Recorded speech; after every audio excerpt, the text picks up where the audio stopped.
Welcome to super kitchen. கஷ்டப்படாம குக்கர்ல 2 whistle விட்டா போதும், அட்டகாசமான சுவையில சிக்கன் குழம்பு ரெடி. இந்த மெத்தட்ல குழம்பு செஞ்சு பாருங்க.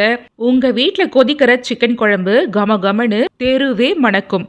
அதுக்கு இந்த ஒரு மசாலாவை அரைச்சி குழம்புல சேர்த்தா போதுங்க. இந்த குழம்ப சுட சுட சாதம், சப்பாத்தி, பரோட்டா, இடியாப்பம் இப்படி எல்லாத்துக்கூடயும் சைட் டிஷ்ஷா தொட்டு சாப்பிட பெஸ்ட் காம்பினேஷனா இருக்கும். அப்புறம் ப்ரெஷர் குக்கர்ல இந்த மெத்தட்ல செய்தோன்னா இதுல இருக்கிற பீசஸ் குழையாம ரொம்ப ஹார்டாவும் இல்லாம சாப்பிட்றதுக்கு ரொம்ப சாஃப்டா ஜூஸியாவே இருக்கும். வாங்க எப்படி செய்யலான்னு பார்ப்போம்.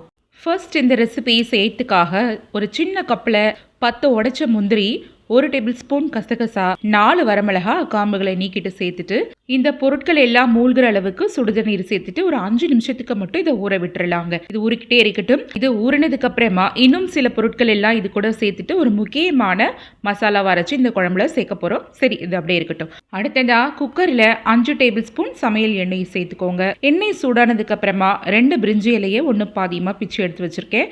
3 ஏலக்காய், 3 கிராம்பு, 1 மராட்டி மொக்கு, 1 அன்னாசிப்பூ, 1 டேபிள் ஸ்பூன் சோம்பு, 1 கொத்து கருவேப்பிலையுமே இது போல பிச்சுட்டு சேர்த்துக்கோங்க. அப்பதான் நல்ல மணமா இருக்கும். இப்போ இதுல சேர்த்திருக்கக்கூடிய பொருட்கள் எல்லாமே மனம் வர்ற அளவுக்கு வறுபட்டதுக்கும் அப்புறமா 1 கப்பு நைஸா நறுக்கின பெரிய வெங்காயத்தை இது கூட சேர்த்துட்டு மிதமான தீயில கண்ணாடி பதம் வர அளவுக்கு வதக்கி விடுங்க. பெரிய வெங்காயத்துக்கு பதிலா சின்ன வெங்காயம் சேர்த்து செய்யற பட்சத்துல குழம்போட மனமும் சுவையும் இன்னுமுமே ரொம்ப ஜாஸ்தியா இருக்கும்.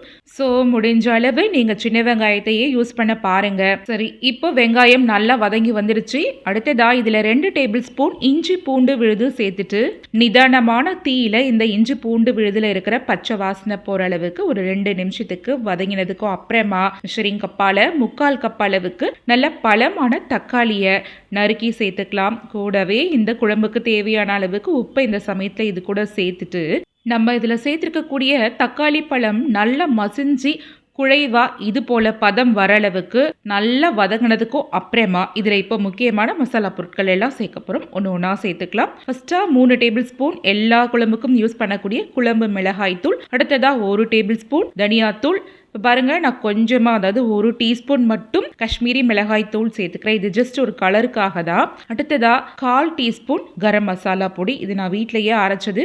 கூடவே 1/4 டீஸ்பூன் மஞ்சள் பொடி சேர்த்துட்டு ஜஸ்ட் நிதானமான தீயில ஒரு 1 நிமிஷத்துக்கு மட்டும் நம்ம சேர்த்திருக்கக்கூடிய இந்த மசாலா பொருட்கள் நிறம் மாறி கருகிடாதபடிக்கு ஜஸ்ட் ஒரு 1 நிமிஷத்துக்கு மட்டும் இதுல இருக்கிற பச்சை வாசனை போற அளவுக்கு இந்த எண்ணெயில வதக்கி விட்டா போதும். அடுத்ததா பாத்தீங்கன்னா, நான் இந்த சிக்கன் குழம்பு செய்யறதுக்காக 1 கிலோ அளவிலான பிராய்லர் சிக்கன் தாங்க எடுத்திருக்கேன். நல்லா கிளீனா வாஷ் பண்ணிட்டு தண்ணியெல்லாம் வடிச்சிட்டு சேர்த்திருக்கேன். இந்த சிக்கன் குழம்ப நீங்க பிராய்லர் சிக்கன்லயும் செய்யலாம். இன்னும் நாட்டுக்கோழியில செய்யும் போது இன்னமுமே ஃபர்ஸ்ட் கிளாஸான டேஸ்ட்ல இருக்கும். ஸோ நீங்க கூடமான அளவு நாட்டுக்கோழியிலேயே செய்ய பாருங்க.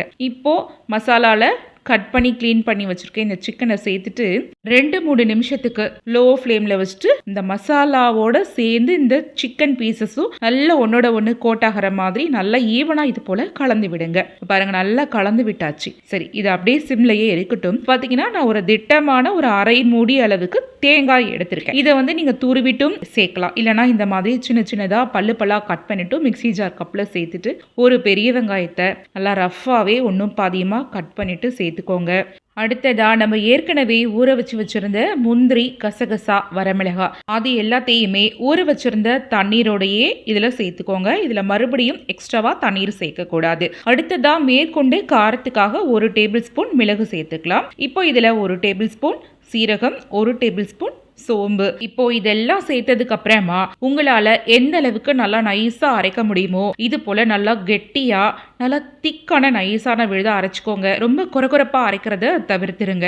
இது போல அரைச்சிருக்கிற இந்த மசாலாவை குக்கர்ல வதங்கிட்டு இருக்கிற இந்த சிக்கன்ல சேர்த்துட்டு இப்போ மிக்ஸி ஜார் கப்ல கொஞ்சமா தண்ணீர் சேர்த்து அலசிட்டு அந்த தண்ணீரையும் இது கூட சேர்த்துட்டு இப்போ இந்த சிக்கன் மூழ்கிற அளவுக்கு மட்டும் தண்ணீர் சேர்த்துட்டு மிக்ஸ் பண்ணி விடுங்க. ரொம்ப அதிகமா தண்ணீர் சேர்த்து ப்ரெஷர் குக் பண்றதை தவிர்த்துருங்க. ரொம்ப ஜாஸ்தி தண்ணீர் சேர்த்துட்டு விசில் விட்டீங்கன்னா அப்புறம் மூடியில இருந்து குழம்பு பொங்கி லீக் ஆக ஆரம்பிச்சிடும். கரெக்டா சிக்கன் மூழ்கிற அளவுக்கு மட்டும் தண்ணீர் சேர்த்துட்டு மிக்ஸ் பண்ணி விட்டுட்டு இப்போ இந்த சமயத்தில் நீங்கள் உப்பு காரம் எல்லாம் தாராளமாக செக் பண்ணிக்கலாம். எனக்கு எல்லாமே சரியாக இருக்குது. இப்போ பாருங்கள், இந்த அளவு தண்ணீர் சேர்த்ததுக்கு அப்புறமா இந்த குழம்போட கன்சிஸ்டன்சி ரொம்ப திக்காகவும் இல்லாமல் ரொம்ப தின்னாகவும் இல்லாமல் இந்த மாதிரியான ஒரு பதத்தில் தான் இருக்கும். ஸோ இது இப்போ கரெக்டான பதத்தில் இருக்குது. இப்போ குக்கரோட லிட்டை போட்டு க்ளோஸ் பண்ணிவிட்டு குக்கரில் வெயிட்டையும் சேர்த்துட்டு ஹை ஃப்ளேமில் 2 விசிலுக்கு குக் பண்ணி எடுத்துக்கலாம். இப்போ கரெக்டாக 2 விசில் முடிஞ்சு ப்ரெஷர் எல்லாம் ஆட்டோமேட்டிக்காக கம்ப்ளீட்டாக ரிலீஸ் ஆனதுக்கப்புறமா லிட்டை ஓப்பன் பண்ணோம்னா வாசனை மூக்கை துளைக்க தெருவே மணக்கும் சிக்கன் குழம்பு ரெடி. இந்த சமயத்தில் நறுக்கின மல்லி இலைகளை தூவி மிக்ஸ் பண்ணி விட்டுருங்க. இப்போ பாருங்க 2 விசில்ல சிக்கன் குழையாம நல்லா பதமாக முழுமையாக வெந்து வந்திருக்கு. இந்த ஸ்டேஜில் குழம்பு நல்ல சூடாக இருக்கும் போது இது போல கொஞ்சம் நீர்த்த மாதிரியான பதத்தில் இருக்கும். ஓரளவுக்கு ஆறுனதுக்கு அப்புறமா இது போல நல்லா கட்டிப்பட்டு திக்கான கிரேவி பதத்துக்கு மாறி இருக்கும். டேஸ்ட் வைஸ் இந்த சிக்கன் குழம்பு ரொம்ப அதிகமாக சுவையில் இருக்கும். இந்த சிக்கன் குழம்பு நீங்க சூடான சாதம், சப்பாத்தி, இடியாப்பம், பூரி, பரோட்டா இதுக்கெல்லாம் சைட் டிஷ்ஷா எடுத்துக்கும் போது ஒரு பக்காவான காம்பினேஷனோட அருமையான டேஸ்ட்ல இருக்கும் ஃப்ரெண்ட்ஸ். ஓகே, நீங்களும் இந்த ரெசிபியை உங்க வீட்டில் கண்டிப்பா ட்ரை பண்ணி பாருங்க. இந்த ரெசிபி பிடிச்சிருந்ததுன்னா இதை உங்க ஃபேமிலி அண்ட் ஃப்ரெண்ட்ஸ் சர்க்கிள் கூட ஷேர் பண்ணுங்க, லைக் பண்ணுங்க, மறக்காமல் சூப்பர் கிச்சன் சேனலையும் சப்ஸ்கிரைப் பண்ணிக்கோங்க. தேங்க்ஸ் ஃபார் வாட்சிங்.